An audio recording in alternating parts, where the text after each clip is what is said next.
Romans 10. Brothers, my heart's desire and prayer to God for the Israelites is that they may be saved.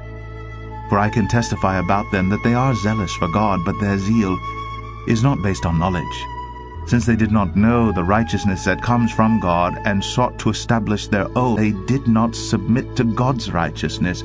Christ is the end of the law, so that there may be righteousness for everyone who believes.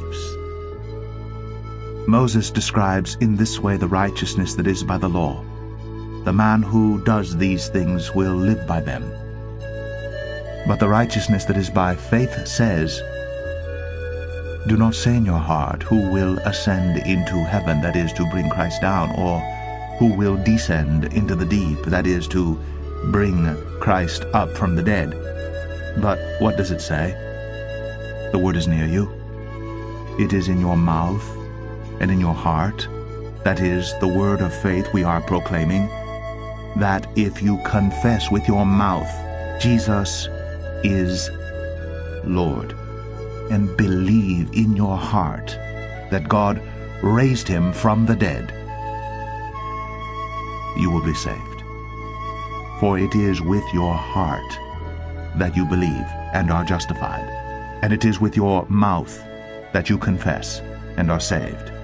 As the scripture says, anyone who trusts in him will never be put to shame. For there is no difference between Jew and Gentile. The same Lord is Lord of all, and richly blesses all who call on him.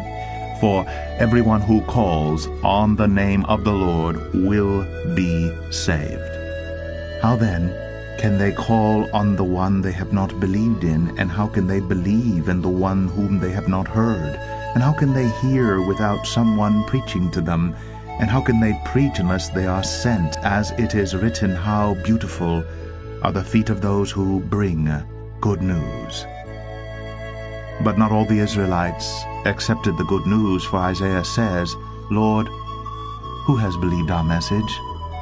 Consequently, faith comes from hearing the message, and the message is heard through the word of Christ. But I ask, did they not hear? Of course they did. Their voice has gone out into all the earth, their words to the ends of the world.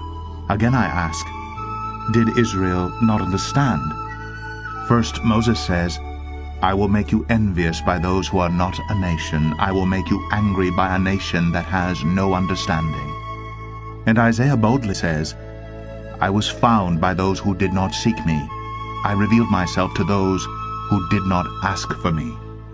But concerning Israel, he says, all day long I have held out my hands to a disobedient and obstinate people.